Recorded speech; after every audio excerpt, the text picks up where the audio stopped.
Hey there folks, it's just me and I'm in my sister's kitchen, and today she's going to be showing everyone how to make native fry bread.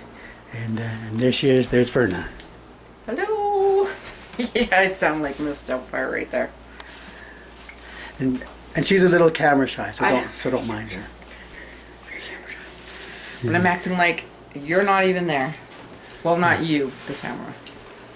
Your own unique recipe. Yes, but it's probably a lot of people's out there in native land, their recipe.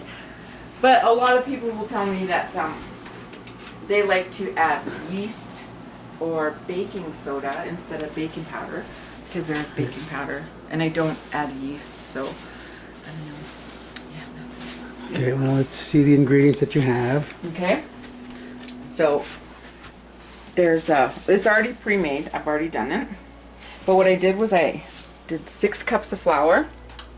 Throw it in there. Boop, boop, boop. Then 2 tablespoons of magic baking powder. Boop, boop. And then 3 cups of warm water. I didn't use hot, I just used warm tap water. And then I mixed it all up by hand with a fork. And oh yeah, salt. We needed salt. See, it's not here, so I didn't see it. 1 tablespoon of salt. Should I already do that, or is that? Nope, that's good. And then, how much oil? Okay, I measured it, and I put 3 cups in here. So I'm gonna see if that's good, because I don't normally measure things. I'm just throw together, because I don't really necessarily ever have everything here. So I just threw 3 cups in there for now. Okay. So I usually just turn the stove on to about 6, so that while I'm preparing this is getting warm, or it's getting you know, hotter. But I also like to I just don't want to boil it, so I kind of just keep an eye on it while it's sitting there getting hot. Okay. And the next stage is? The next stage is we're going to take the flour, because this is a lot of flour, and I'm going to make it into little balls.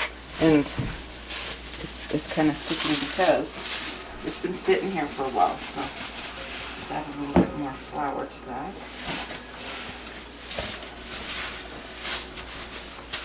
I guess I'm going to have to get rid of the gloves. And this is what I like to do for that. If I'm going to get rid of the gloves, I'll wash my hands first.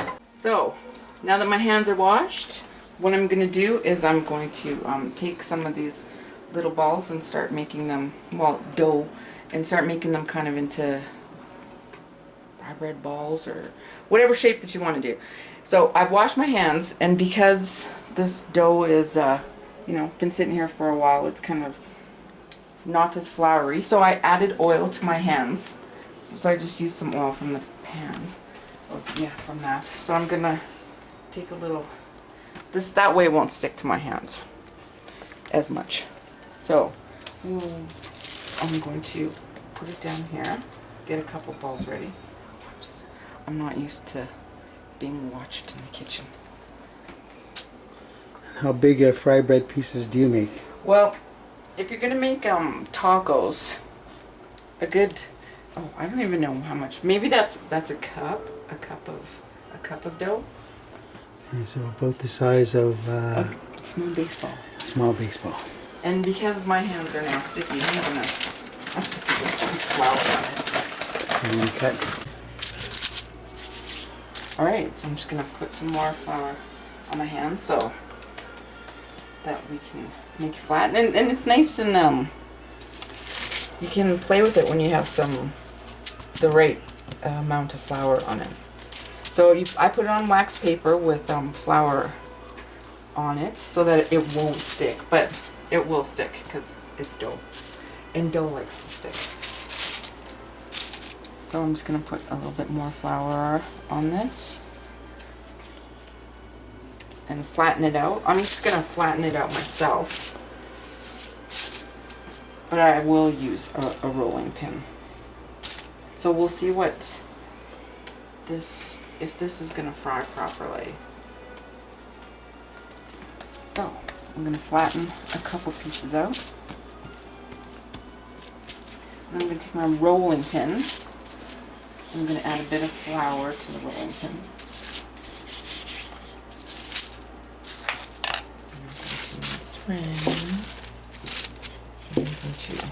See, that might be a little too much dough, but that's okay. We'll flatten it out and then cut it. So it's got to be fairly thin. Yeah, you want it thin because with the baking soda, it's going to make it rise in the frying pan. So this might be a little bit big. So yeah, I'm just going to do one at a time. Now, this is starting to get hot, but because we're ready, I'm going to turn it up a little bit faster so that yeah, we can fry and you don't get bored. So now that we're waiting, that's what I'm going to do. I'm going to cut it, and a lot of people like to shape it in certain ways, but for me, I don't care. I don't care how it goes. And yeah, this is how my mom used to do it when we were growing up. She would make them square. She'd poke a hole in the middle, which is kind of good because when you put it in the deep fryer, the middle part tends to expand. So she would cut a triangle and then flip it. Okay. Okay, so like I said, we could do the triangle, and my mom used to do a flip just to I don't know why she did the flip. She never ever told me, but other than for me, I know that when I'm cooking the fry bread, the middle tends to rise really quickly, and I don't want to have, you know, a really weird shaped bannock. So that's what you're going to do if you just want to have fry bread to eat around the table. For the Indian tacos, it's best to do something like this, just to have a round circle. So you kind of just want to make it all even and big enough so that it can fit into your cooker or your frying pan, which is what I have here. And to test out my fry bread, I usually just drop something in there. And if it starts boiling like that, that's good.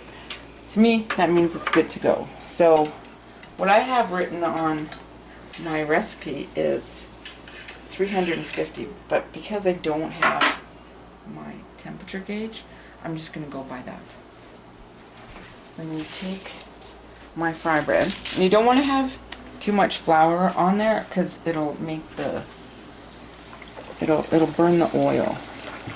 So this is the first piece, and it'll always come out, the first one won't be as brown, but this is what I'm talking about. The middle part will boil up, and it'll make a little tent or a bubble, an oil bubble.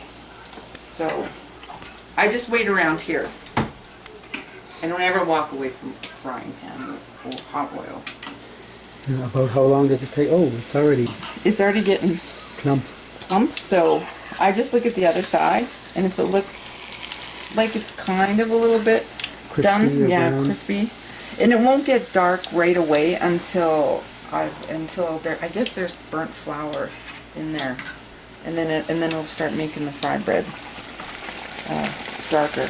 But what I've noticed is it's best to make your fry bread kind of all at once, so when everything's hot. So it only takes about 3 minutes for for one to be done.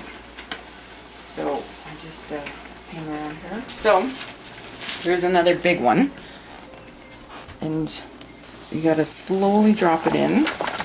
And because it's going so hot, I'm just gonna play with it a bit so it doesn't stick to the bottom, and so I don't get that middle bump, that middle bubble. So this is a good size for fry bread. This means you can put all of your hamburger and baked beans and lettuce and tomatoes on there. And cheese. And cheese. And yummy salsa. And hamburger. Okay, so that only took a couple seconds, but I'll kind of let it get darker. So the more you cook in it, the darker it gets. Yes. The crispier it gets. If you see pictures of people's fry bread, they'll usually put the darker ones up on top because just looks nicer. It's golden brown like we are.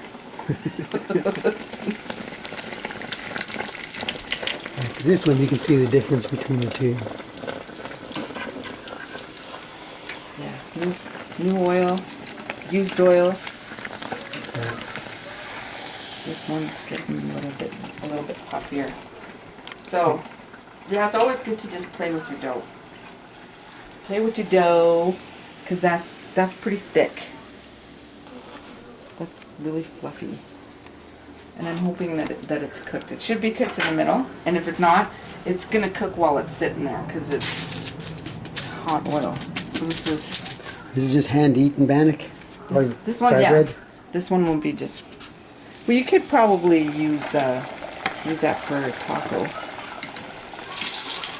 if you're on a diet. With some fry bread, you can just eat just like that, or use as dipping. Yes. Yeah, that'd be kind of cool.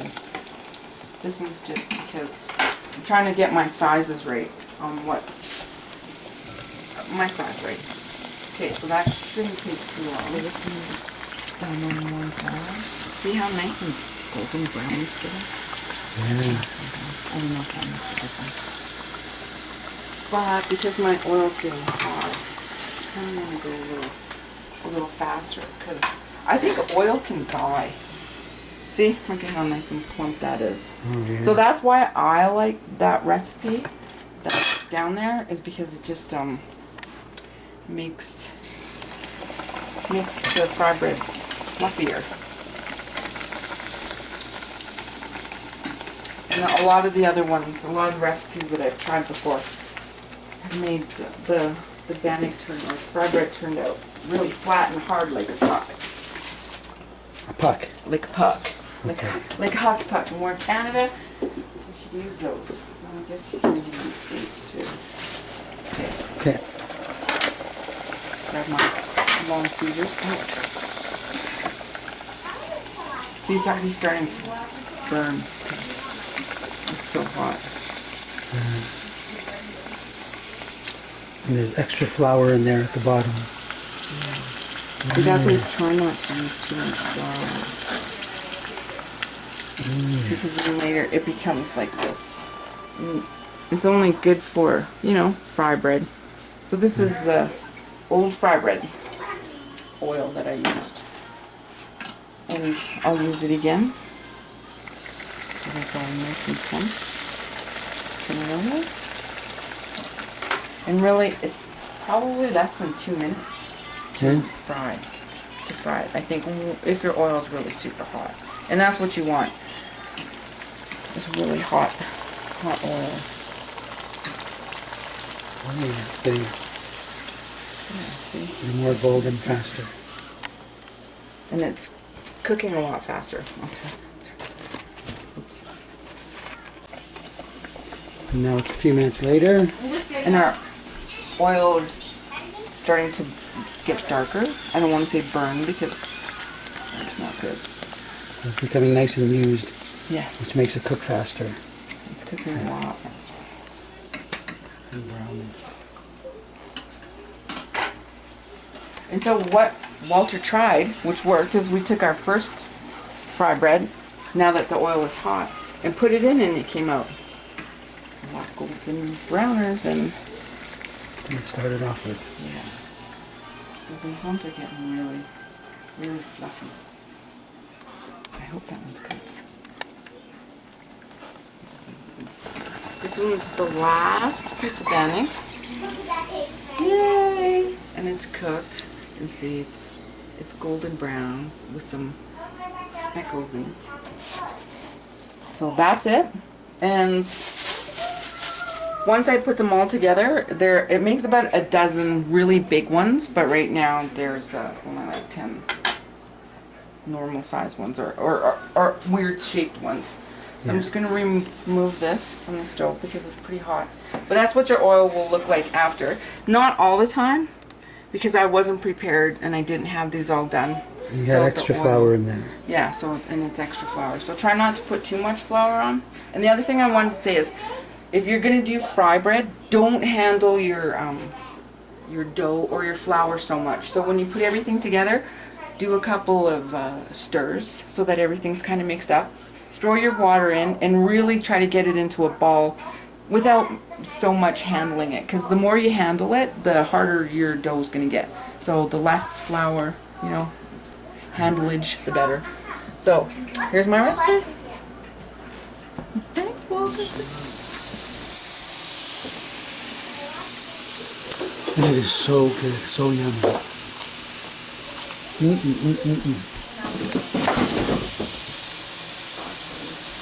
So yeah, if you want to do that, I'll just go grab.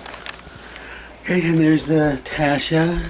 And Angel, oh, where'd she go? Angel? And here's an Indian taco.